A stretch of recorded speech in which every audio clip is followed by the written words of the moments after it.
Hello, everyone, and welcome to the Altwire Podcast. This week we have a very special guest, Rob Jabbaz, director of the critically acclaimed horror movie The Sadness, which is currently streaming on Shudder. The Sadness is one of the best horror movies I've seen, and if you are a big fan of gory horror movies, we highly recommend you check that out. In the meantime, follow and subscribe. In The Sadness, the pandemic in the movie has many parallels to our current world situation. Did our current pandemic influence this story, or was this written before COVID actually became a thing? No, it absolutely was influenced by COVID. I mean, that's the reason why we made The Sadness in the first place, was because Taiwan, right out of the gate, kind of handled the pandemic like very effectively, and there was no lockdown. I mean, if you recall, like in 2020, everything was locked down and you couldn't do anything and everything sucked in every country, like pretty much, except for like New Zealand and Taiwan as well. So, there was like probably a good 14 to 16 months where Taiwan just was not experiencing a pandemic at the same level as the rest of the world. And the main producer of The Sadness actually saw that as an opportunity to make a movie, like in a very, sort of shrewd kind of financial sense. He was like, there's going to be no competition. If we make a movie now, there's going to be no competition for it. We're going to put it in theaters and there's not going to be anything to rival it. So now is the time to make a movie. We've been talking about making a movie before, but it just seemed like the pandemic was the right time to do it. So, like the movie was written right in the middle of the pandemic. It was written like during the pandemic. And, but it was also written very quickly. When I say quickly, I mean, within 3 weeks, like it was just written fast. And, because we just wanted to make it, in our minds too, we were thinking we better do this fast because, this pandemic might be over by the time that we have the thing out in theaters. And luckily, the pandemic kept going. So, it still remained relevant. But just to answer sort of the question more in terms of how did it influence, how was it influenced by the pandemic and sort of thematically and all that sort of stuff? Like, it's so funny because the politics surrounding COVID have changed so much since the beginning. Like when in the beginning, it was like, there was no vaccine politics. There wasn't really like, we're being lied to by our government. It was more kind of like, oh, like, where did this come from? Or is this a manufactured virus? Is this something that had been man-made? Or like that was the conspiratorial conversation at that time. So, it's just funny to think back on it because so much changed. And I actually, to some degree, anticipated that. Like I was like, I don't know how this is going to go, but I do know that it's going to go in a way that I can't predict. So the best thing that I can do is probably just try to write a movie that doesn't make any kind of real declarative statement regarding the virus. It just kind of like there's just going to be people talking about it and different points of view, and throughout the movie you'll hear people like sort of giving their opinion on it and talking about where they think it's from or what they think it's all about, and they're all going to be sort of unreliable narrators. There's never going to be like any definitive real answer. I mean, at the end of the film there's the doctor who kind of just gives this expository sort of speech to tell you kind of what's going on, but his character is brought into question, spoiler, because like we find out that, oh, okay, this guy's not actually a good guy, this guy's kind of a bad guy too. And I guess in my mind he kind of represents like just cold, unemotional sort of logic, and we see sort of through his behavior that like, oh, okay, cold emotion, people get all caught up in their emotions and they make shitty decisions, but people who are just only governed by cold, unemotional logic also make horrible decisions too. And there's no answer, and everything's terrible. And I guess, for me, like taking a pessimistic point of view, like a pessimistic and nihilistic point of view is actually sort of like a safe point of view. Because if I just say like everyone's wrong and everything sucks, then I don't I don't have to actually make any kind of real I don't have to I don't have to have a position because I'm not saying I know what's right. I'm saying everything's wrong and there's nothing we can do to help ourselves. So in fact, taking like a very pessimistic position for me is sort of like a way out of having to make any kind of point.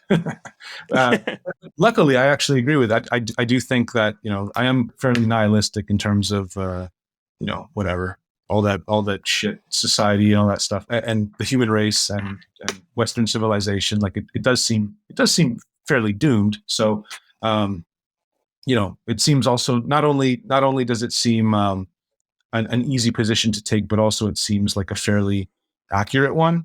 So it all works out in the end, let me say one last final thing. I know this is super long-winded. You're going to find that I'm a very long-winded guest. I like it. Oh, great. Okay. Another thing too is that the reason why we decided to, we have to make a movie. Why are we making a movie about a pandemic? Like why even make that the movie that we make during the pandemic? Well, the reason is because, even though people kind of said that they didn't want to hear about it, you'd hear people saying like, oh man, I don't want to hear about this shit. I want to watch something that gets my mind off this shit. They'd say that.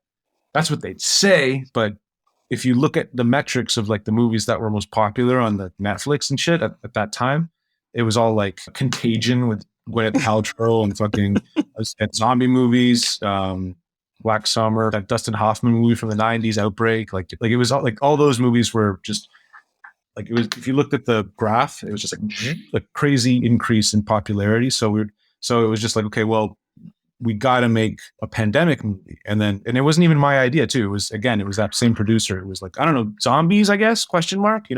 Okay, sure. Let's write something. So then we put together this script in like I said, like 3 weeks and just started shooting. And that was it. It can't be understated how quickly The Sadness was done. From the moment of like being greenlit to the moment of being put in theaters was like, 7 months, 8 months, something like that, really fast. The businessman is a genius character in the sense that even before the virus brings out the worst part of him, he already exhibits behavior that creeps people out. What part of society do you feel he represents? And going further, do you think even if the virus in the movie never occurred, that he would have eventually committed violence against other people?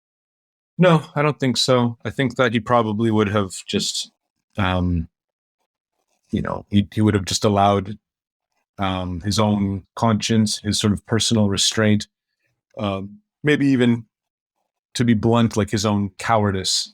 He would have allowed that to kind of govern him. Yeah. There are plenty of people like that, especially in my point of view, in Taiwan or sort of East Asia in general. There's a lot of how do you say that? Like timid? No, just like self-imposed sort of control, or maybe not self-imposed, maybe sort of imposed by society or something. You'll just have people who are like, I just got back from Los Angeles recently, and I hadn't been in a big American city in a really long time, and I was just like, wow, everything's so fucked. Like people are just completely insane and crazy, there's very little restraint, and it feels like just teetering off the edge of a cliff, like in terms of just things just completely falling apart and violence just erupting out of nowhere. It was pretty like eye-opening, like surprising. And then I'm also thinking too, like, wow, like, there are people who this is their life every day, and all my friends who live here, they're just kind of like, oh yeah, this is just kind of the way it is, and I'm just like, wow, wow, I really, my life living in Taiwan is so, in comparison, is just so like timid and boring, compared to downtown Los Angeles, but yeah, like just people who are kind of held together by this idea of like keeping society intact or whatever. I see that a lot, I guess, here in Taiwan. And I guess that's just the kind of guy who the businessman is just kind of a guy who's just, he doesn't have very good social skills, and he never has. But he's too kind of, tethered back by the pressures of society to do anything about it. And probably those pressures of society are strong enough to keep him like that for his entire life until he finally dies, Yeah. But what the sadness, the virus does in the sadness, in my mind, is it just kind of makes him more like himself. Like if that, you know what I'm saying? Like kind of just Yeah. makes him more like who he really is. And that kind of, to me, is the theme of the film. Is kind of, there are some people it just makes you go crazy, and some people it, like if you have like like a fairly well-adjusted life prior to the virus, it kind of destroys that for you. Like, all your good life just turns into chaos and hate and violence and stuff. But if your life is sort of dysfunctional, then the virus actually can kind of turn that around, and all of a sudden you can, it's the best day that you've ever had in your entire life, and you really all of a sudden discover purpose and meaning in your life, and it's great, it's awesome, So that's, I guess, what I suppose the subtext or like the meaning is with this stuff. I'm not sure really what it represents. There's, I think the sadness kind of in my mind exists on its own terms, and it's not really like, trying to, in terms of society, it's not really trying to create like a one-to-one comparison. Like, oh, this represents that, whatever. I mean, obviously that like it was written to kind of capitalize on this idea of a global pandemic and all that kind of stuff. But I don't know. It's not terribly well. How do I say that? It's not designed to be like a scathing critique on society. It's more just designed to be something that is close enough to our reality for us to become uncomfortable watching it. And and we're just here for the violence and the gore and the energy and that kind of thing. And there's just enough that's familiar to make it that much more uncomfortable. But back to the businessman. Yeah, he's awesome. He's a great actor, great character. I had a lot of fun bringing him to life with that actor, Wang Zichang. And it was great. It was really cool to work with him to bring that character to life. And I think the thing that makes the movie work so well is actually how over the top it actually is. From literally the scene where the frying oil happens onwards, it's literally nonstop. Were you ever worried about going too far, or was the mantra kind of always go big or go home? No, not at all. I mean, there are definitely scenes that seem like they should go farther or seem like they should show more, but they don't show more, because my thinking was that like if we go too far in a certain direction, or if we show too much, it will work against the film. It'll turn something that I intend to be horrifying into kind of like a joke. Like for example, if we made like a fake head, like a silicone head of Chen Ingru, who played Molly, and then we got like a fake dick, and we had like a scene where you're actually like watching him like fuck the head and all. Like, it would just turn into like this. It would just turn into like a joke, and I feel like all the horror and all of the real feelings of that incident would just go out the window, and it would just turn into sort of like a goofy joke. And there would be some people out there, like some sort of gore hound, whatever, people who'd be like, yeah, fuck, this movie rules, but like we'd satisfy them. But I guess the majority of the audience, I feel like people would just be like, fuck this movie. This movie's stupid, So that was what I was thinking in terms of, sort of the idea of going too far. I wanted to have some extreme kind of stuff in the sadness. And there is a lot of extreme stuff, like in terms of the violence, but as far as the sexual violence is concerned, we definitely held back. Not so much in sort of what we're putting in your head, but in terms of what we're showing. That was all by design. That was never because of anybody stopping me or whatever. Those were self-imposed limitations. I wanted to kind of, use the theater of the mind at some points, just because I felt overall the effect would be better. But as far as violence and gore and blood and all that kind of stuff is concerned, like, I mean, we all love that stuff, and we don't really get that that much of that kind of stuff as much as we used to these days. So yeah, I just wanted to, you know, give as much of that as I can. You know, the budget was fairly small for the sadness, so I just tried to allocate as much of it as possible to blood and gore and cool, interesting, creative gags that hopefully would scratch the itch that kind of has been kind of building up over the last little while. Because I don't know about you, but I feel like in terms of just like fun gore, or you know, like I don't know how to say that, like kind of, you know, ambitious gore, or like, you know, or even just a gore movie. Like we just haven't really seen that very, you know, in recent times. That's kind of been going away, or going out of fashion or something. So I've always liked that kind of thing. I've always thought that kind of shit is like just the most fun, especially in a theater setting, like with people in a theater. It's so much fun just to be grossed out. So that was maybe where I was coming from with the whole thing. But again, just to sort of wrap it up and reiterate, like the sexual violence, I felt like it needed to be there in order to make you take it seriously and to really be like, oh my God, like this is serious. You know, this is like, I haven't seen something like this before, and have this like actually feel this kind of danger, you know, for these characters. Like I don't want Kat to get violently raped, you know, like I don't think I could deal with that. But at the same time, like you have to have that sort of looming overhead. But at the same time, you don't want to, you know, you don't want to show that, because if you show that, then like I said, it runs the risk of either becoming too unpleasant, or even worse, becoming a joke and having the audience like turn off. So that's it. Clearwater was very CGI based, had a lot of CGI elements. What influenced the decision to go practical versus CGI for this film? And do you feel the use of practical effects really helped sell the gore? Yeah, I mean, it's just all about the right tool for the right job. I think that practical effects are better for gore, because we can always tell when something is CG, like even if it's really, really well done. Like I just saw a special effect breakdown reel for the Sandman series, and there's this really, really good piece of like gore effects where some guy like pulls his face off. I actually haven't seen the show. I used to read the comic, and I watched like the, you know, half an hour of the first episode, and I was like, I don't want to watch this anymore. I don't care about this.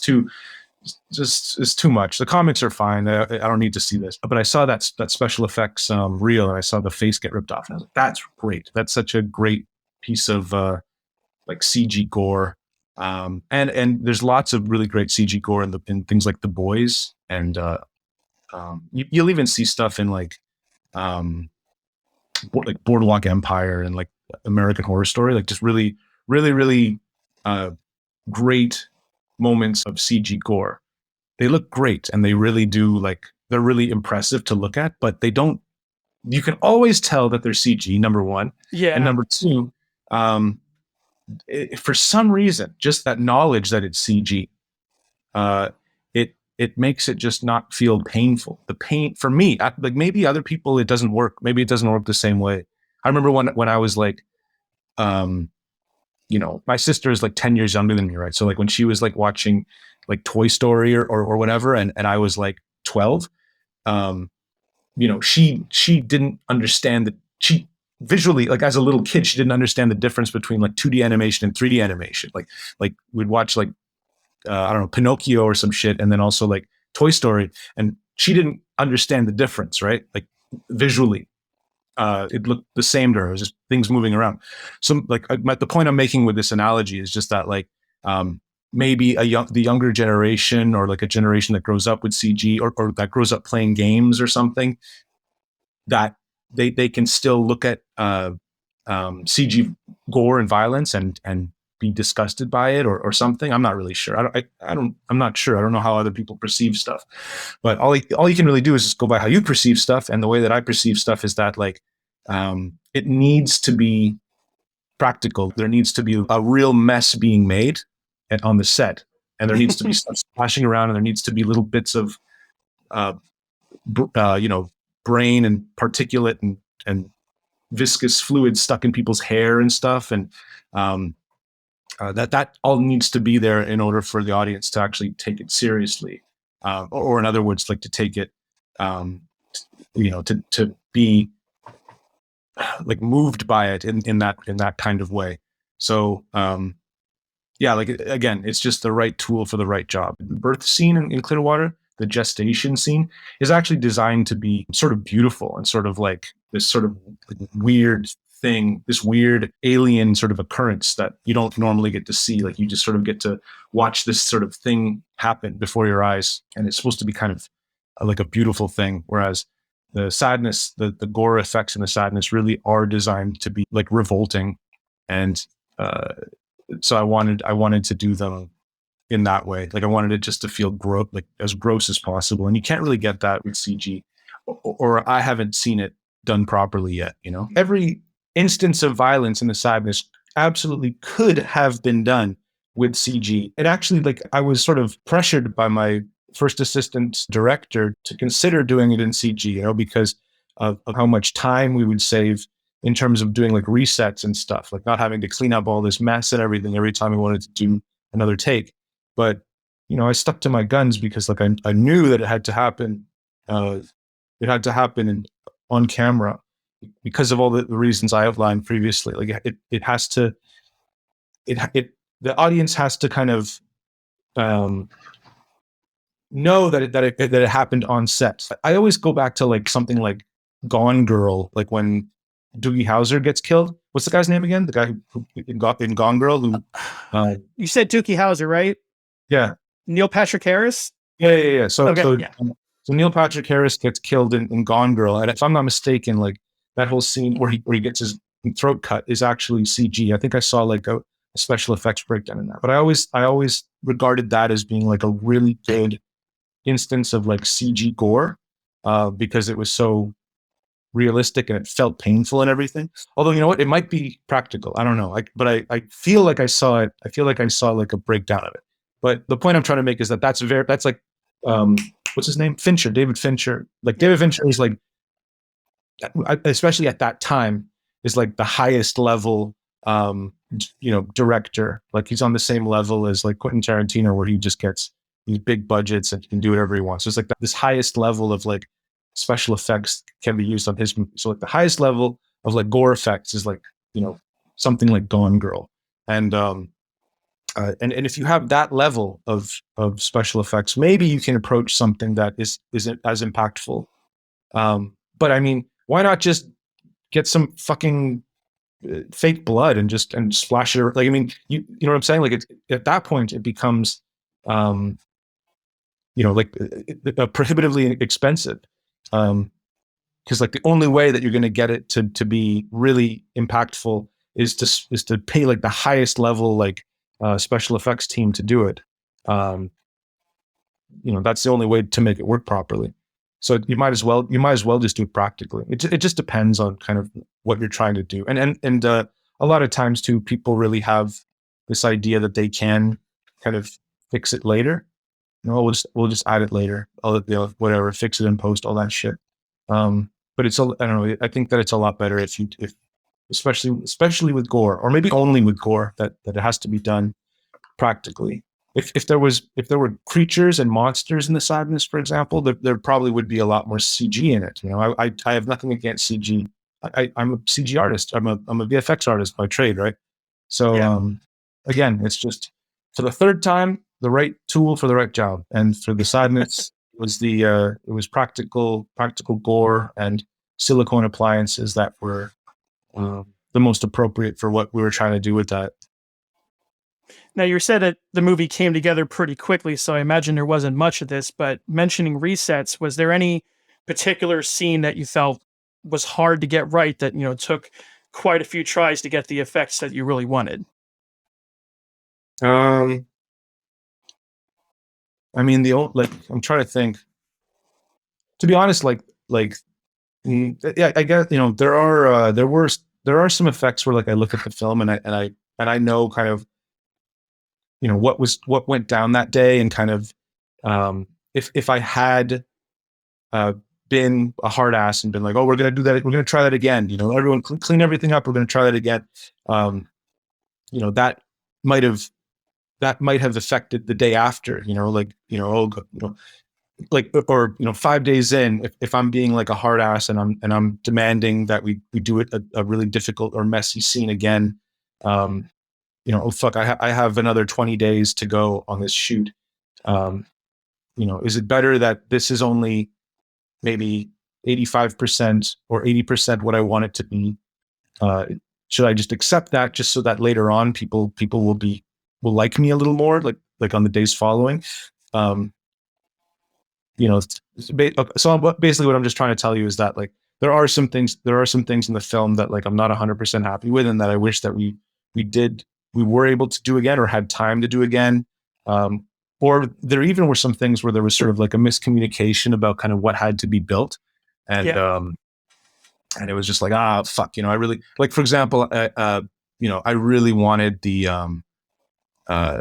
like, if you look at the scene where the businessman gets his head smashed by the fire extinguisher, I really would have liked there to be more intermediary, like between the moment where he's okay to the moment that his face is just a pile of hamburger meats. Like, I would have liked there to be, sort of, I would like to have seen his head kind of more stages slowly break down. Yeah. And the problem is just that the fire extinguisher that was made, it was made actually of kind of like a heavy pleather. So it was soft, but the problem is that, like, if I like use this bottle as an example, like the lip of it was like there's this edge around the edge. There's sort of like a seam or something, and it's like if you hit someone in the head with it, it actually probably would hurt them. Like there was definitely like a possibility that someone could have been hurt, and I didn't want my actor to get hurt. So I was just like, okay, well, we don't like this fire extinguisher that was made, and this is not a slight against the art team at all. Like, I think that there was just a miscommunication about like how it was going to be used. Like, maybe they thought that the thing was going to be used like bam, bam, bam, but it should have been hitting this way, like vertically. So it's just like, oh fuck, this is we've run into a problem here. How do we fix it? Well, there's no way we can fix it. All we can do is just try to,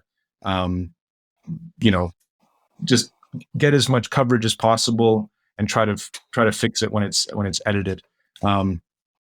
So that's just an example of maybe sort of something that I wish could have been done a little bit differently. And then when I watch the film, I'm kind of just like fuck, if we just had planned that a little bit, and it's all down to communication, just being able to kind of, because nobody knows what's in your fucking head. You have to tell them, right? So and you try to explain as much as possible, but there are details that just kind of escape. But it's all a learning experience. I'd never made a film before.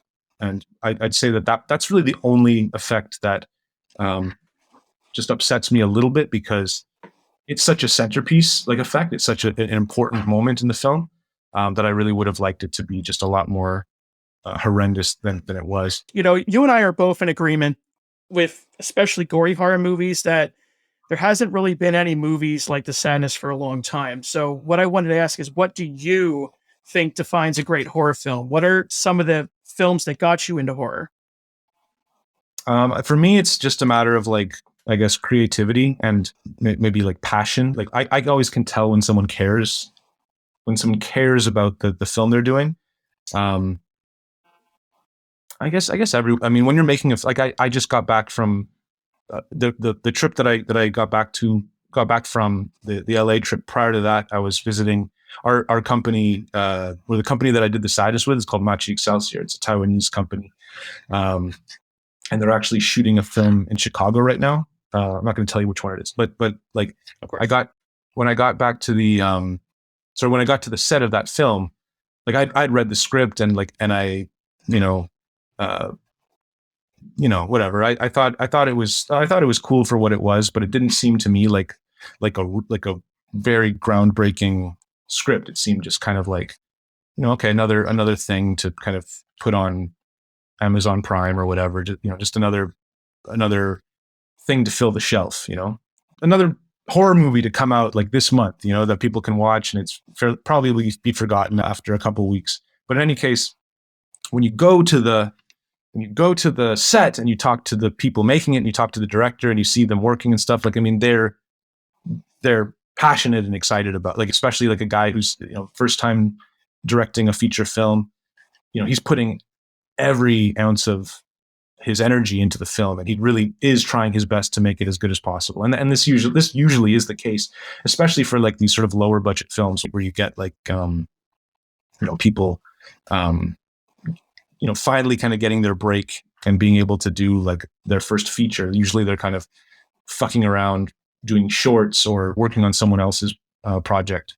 But yeah, to be in the driver's seat of doing like your first feature is like really exciting, and you're really trying to make it like the best thing you possibly can. So the point is that, like, you know, usually like passion is there. But what makes a really good horror movie good? What makes a horror movie very good? I think it's just, for me, it's just creativity, like just something that I haven't really seen before, and how well that's executed. So if you have like a really great sort of idea or sort of concept in a broad sense, and then how well are you able to execute that idea? Those two things, those two factors working together is kind of what makes me think something's awesome. Like with The Sadness, for example, like my idea was just, I'm not interested in you know, coming up with some kind of cute, quirky kind of take. Like, you know, I'm not trying to make the girl with all the tricks or some shit like that. You know what I mean?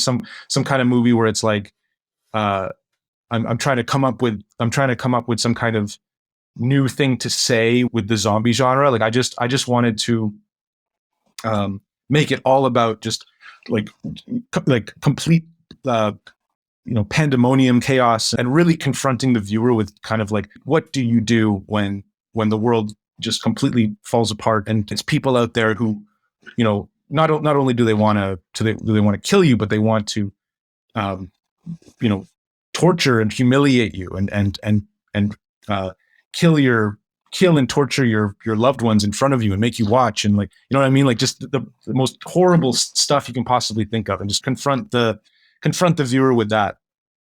I guess you know, okay, like, you want me to make a horror movie? Okay, I'm going to try to make this literally horrifying, like this a horrifying experience. And I'm not trying to be clever. I think being clever is overrated. I don't give a fuck about that. With The Sadness, there's definitely some scripts out there and some films out there that are clever and you know, have that kind of thing where you're kind of like, oh, it was that the whole time, you know, like those kinds of things. Like, yeah, okay, great. But with The Sadness, I just wanted it to be just sensation and energy, you know. So that was the concept with The Sadness, and like for me, that's like a breath of fresh air. I'm kind of just like, yeah, okay, great, nice script, great, very clever. You know, I read scripts once in a while, and you know, I don't know. For me, I just was not that interested in anything that was really, you know, about being. I'll say it again, about being clever. I just wanted to do something that was wild and crazy and very like raw and kind of raw in its emotion. Okay, so I saw Nope when I was in Chicago, right? Loved it. Thought it was awesome. So creative. So full of great ideas, just like overflowing with great ideas, also taken very seriously. Like I loved how it was shot, like how they were shooting like the UFO, like going behind the clouds and stuff, and how the camera was kind of struggling to follow it, like almost as if like how you would be when you were like, if you were doing the same thing. I just thought it was also like sort of the balance of like spelling something out and leaving something ambiguous. Like the balance between those two things was really perfectly handled. It's like just enough to know like what and how, but not enough to know why. But the what and how are enough. And you know, like to just to, you know, to give spoilers, like when the monster, not UFO, transforms at the end and becomes kind of like this, almost like a desert jellyfish, like a flying desert jellyfish, similar actually to if you ever watch Star Trek: The Next Generation, like the very, very first episode of Star Trek Next Generation, it's like those aliens at encounter at Farpoint. Yeah. The weird like space jellyfish. That must have been an influence, you know.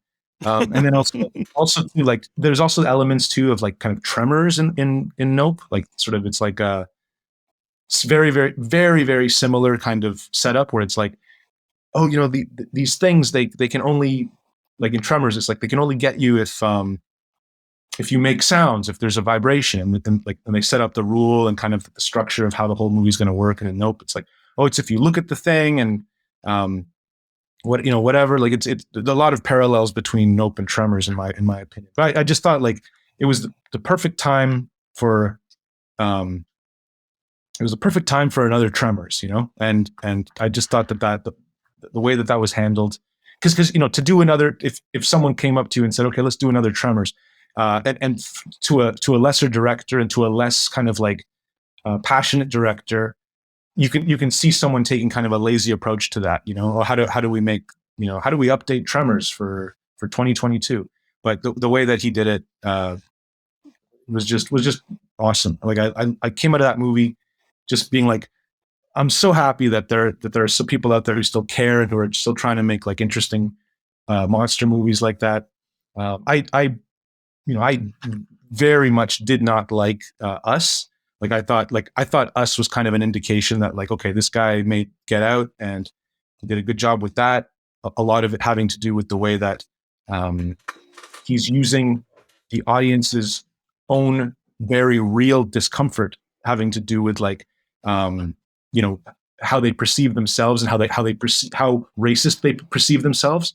You know, like when what you see, because you see people in Get Out behaving in ways that like maybe you've behaved before, and you're kind of like, ugh, like you kind of it really, the discomfort really is communicated very clearly in that film, and that's the engine that makes that film work, in my opinion.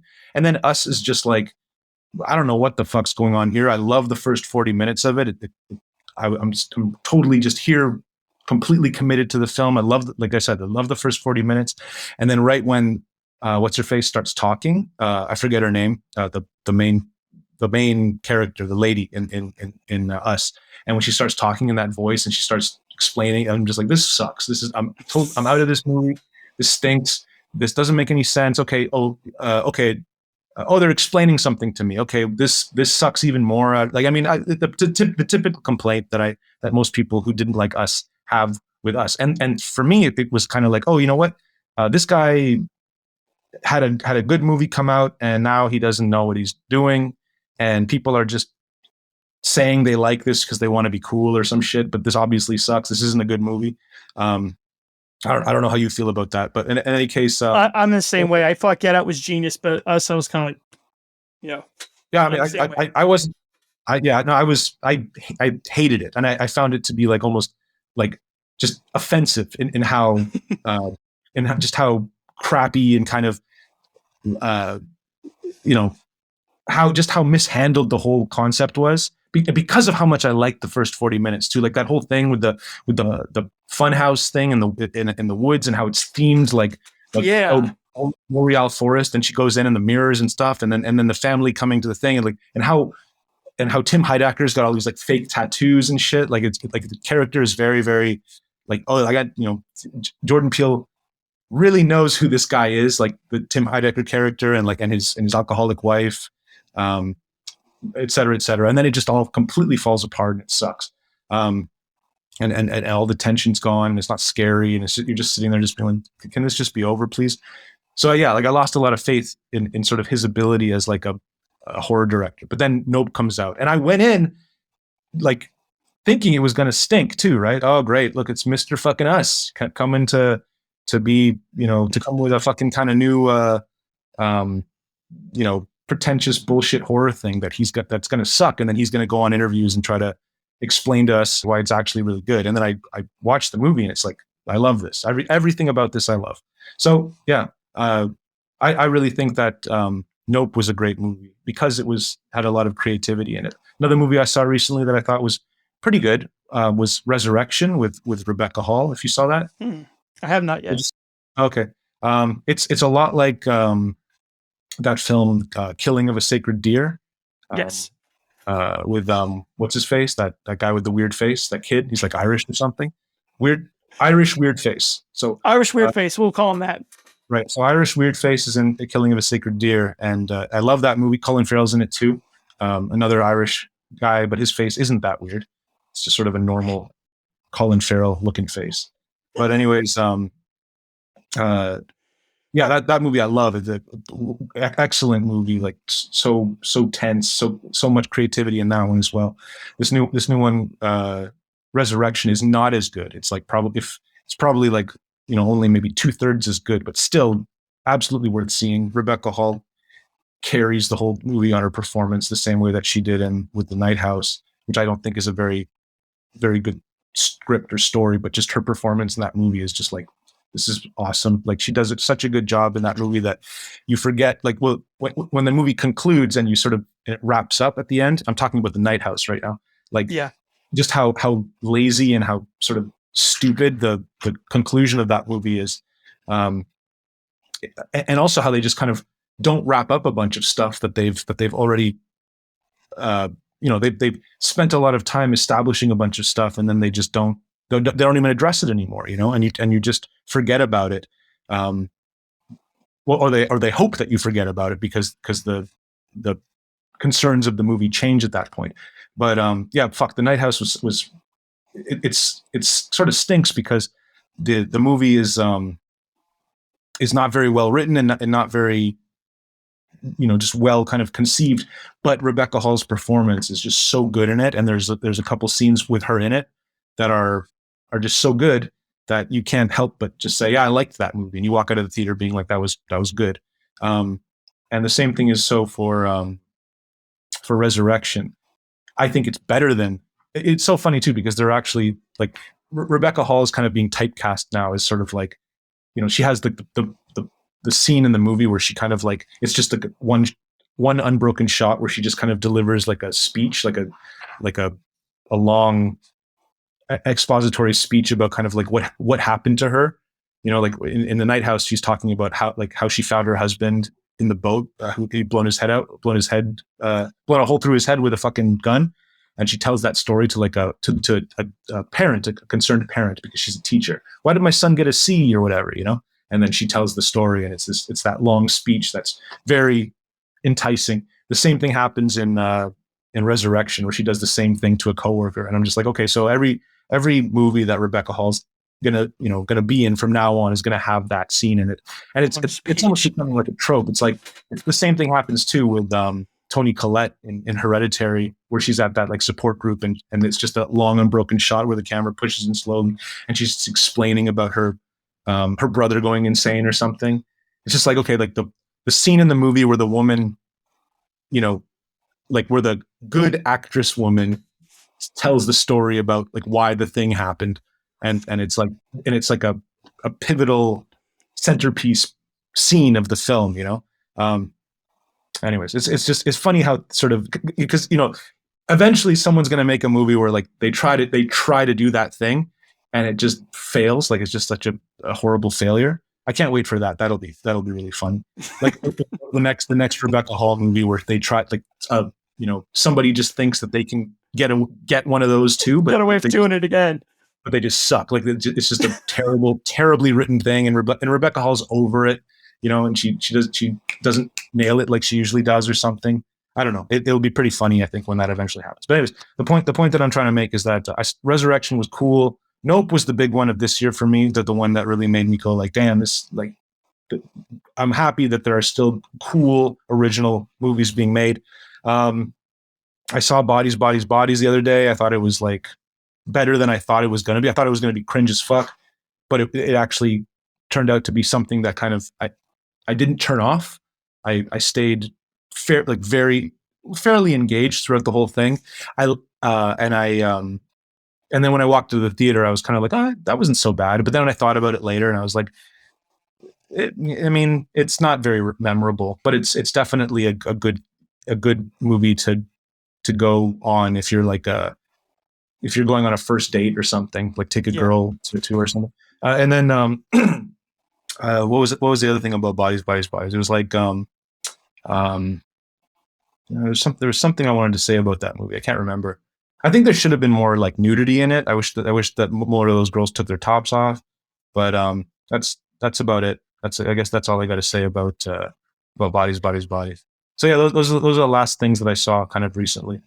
I try to stay up to date on movies, but it's tough. It's tough because there's so much shit out there. There's so much content. Is it true that The Sadness was inspired by the Crossed comic book series? The Sadness was definitely inspired by Crossed. There have been movies and things in the past where you have like people getting infected and going crazy. Like you have the crazies. You have you even have like sort of things as old as like Edgar Allan Poe with these concepts of like the imp of the perverse and sort of this idea of like me and you are standing on the edge of a cliff and I just start thinking in my mind like if I push this guy off the cliff, no one will ever know, like what's stopping me from doing that, and what if there was something that kind of just allowed that imp of the perverse to kind of win against whatever better judgment. So it's this is really like the core of the concept, why don't we do the worst things we can think of, but the thing is about Crossed is that it really it really brings the whole thing home with sort of a look and also an emphasis upon gore. That's something that I've always been into, and I think that I connected with that comic when I first saw it. I mean, I hadn't read it when we did The Sadness. I kind of was like, oh, this is kind of like, as we're doing it, I'm kind of like, this is kind of like that thing, that I read before, and I was like flipping through it, and I was like, yeah, like really, like what I feel is the most similar between The Sadness and Crossed is really just sort of the emphasis upon gore, and also the emphasis upon like how much these zombies enjoy it. It's basically just about zombies that enjoy what they're doing, and what that does ultimately, like psychologically, is it makes the whole thing scary again, because all of a sudden you're not dealing with just sort of mindless, animals, zombies, automatons. Like they have no, you can't even really blame them. They're just doing what they do. They don't even act like animals. They act more like mold or bacteria or something. Like they're so without any kind of mind. Especially like if you look at the older ones, like the like the original Dawn of the Dead zombies.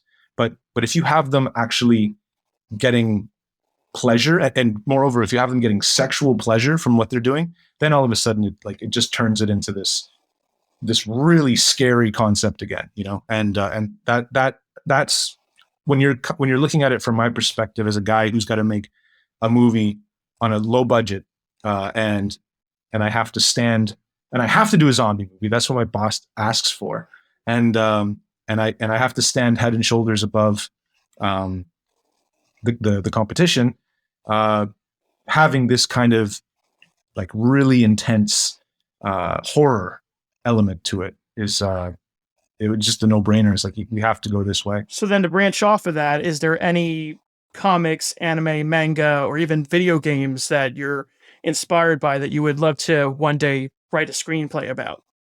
Or around, I should say. Like an official screenplay. Because one thing I should also mention too is that the thing about Crossed too is that what The Sadness takes from Crossed is sort of just like a broad concept, like in the same way that like The Walking Dead, for example, takes its broad concept from like Night of the Living Dead, right? It's not like we're copying characters and we're copying kind of like the modulations of story. We're just sort of like, it's almost like the Lost Boys being inspired by Dracula. It's like we're just taking that kind of monster. Like I think what you're asking is like, is there a comic? Like, is there actually like a comic book that you would want to adapt? Like, and the answer is like, yeah, sure, I love comics. I would love to do a Swamp Thing. Like, I know that it was just done a few years ago. Some kind of Swamp Thing TV show. I tried watching it. I didn't like it. I didn't like how different it was from the comic, so I just kind of stopped watching it because it was making me sad. But to do like a really good, really well considered, and also affect like like having respect for the original material, which is obviously the Alan Moore run of Swamp Thing between I think 84 and 86. I think that's when it was, maybe 84 and 88, or maybe 86, I don't know. But it was, he, like, Alan Moore probably wouldn't be too happy about it. He doesn't like his work being adapted into anything other than comics. But the story is just way too cool, and Swamp Thing would just be way too cool to do with like modern special effects. I would love to do that. As far as anime is concerned, I love like shitty 90s anime. Actually, people say shitty 90s anime, but it's actually the best shit. Like, I don't know, all anime that like has come out in the last like 10 years, I think kind of, I don't get it. There's a certain kind of person who likes that kind of stuff. I don't know who that kind of person is. I'm not that kind of person. But my favorite anime is like 90s. Like, I would love to do an adaptation of like Angel Cop, if you remember Angel Cop. Yeah. Like, I love that story. I just love how like just so like crazy right wing that the whole thing is. Like it's very like Asian, Japanese, like right wing, like ultra capitalist, like like ultra like anti-communist thing with psychics and cyborgs, and it's just so good. If you're out there, and you haven't seen Angel Cop, it's on YouTube. Just watch it all on YouTube. It's amazing. There's also another 90s anime that I really like that a lot of people shit on, called Genocyber. That was done by the guy who did MD Geist. I forget his name, but Genocyber I think would be an amazing live action movie or whatever. Probably movie. There's not enough to do a series. I think it would probably just be like a movie, like one 2 hour long. But those are two things that I would love to do. Especially Genocyber, actually, because it has really great like monsters in it and stuff, and it's very, very heavy on gore. Not to say that like the only stuff that I would ever do would be gory, but I think it's pretty obvious, kind of like at least some of the stuff that I like tends to lean into gore pretty heavily.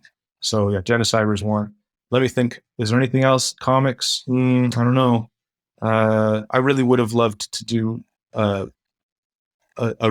remake of Killer Clowns from Outer Space, but yes. but I would do it the same way that they did Evil Dead, like the Evil Dead remake, like just do it super hardcore and like have the Killer Clowns from Outer Space like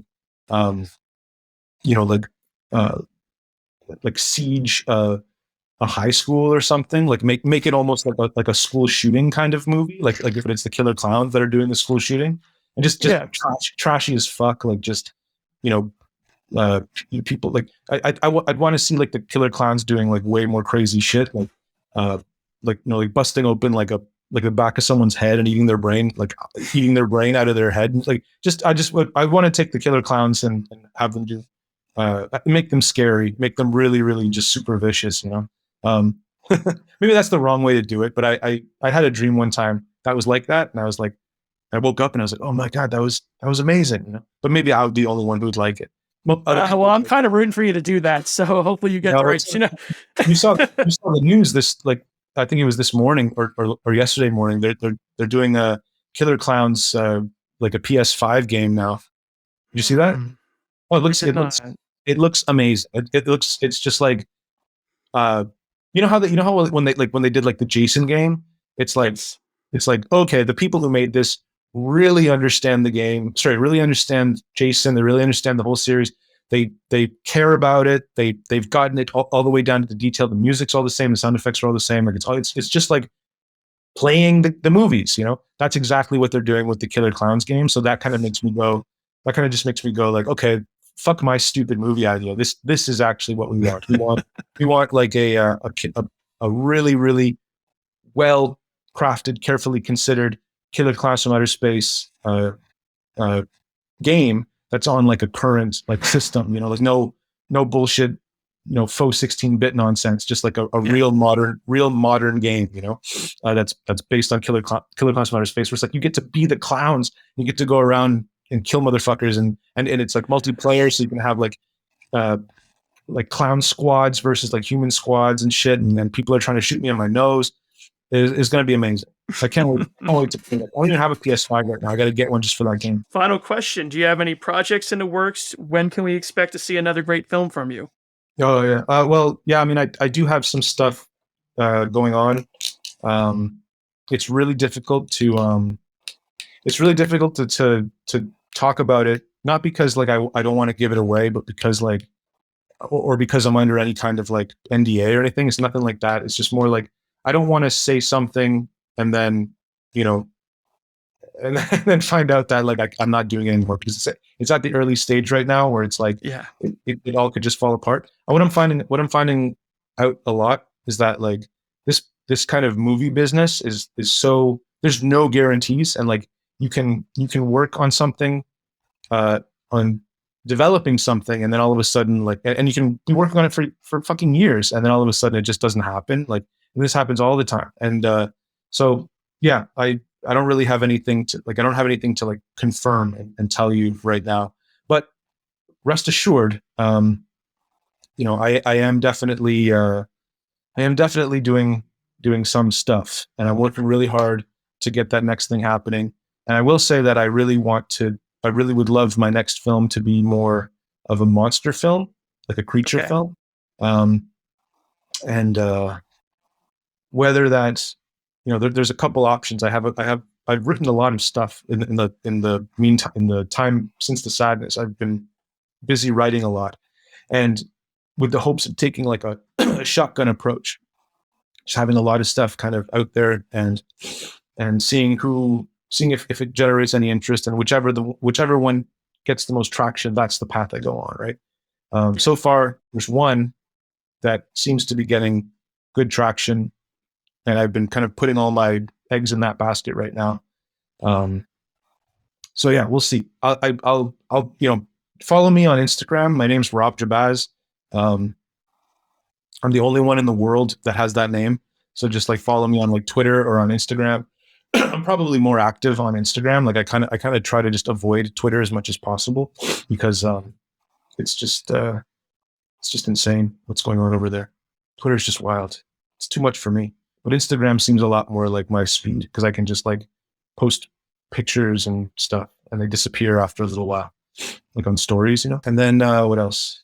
That's basically it. That's basically all I can say about that thing. But I am working really hard. I really want to make a movie like, if I don't get if I'm not shooting a movie by like, spring next year, then, I don't know what the fuck I'm doing. I should probably just quit and get another job, start working at a deli or something.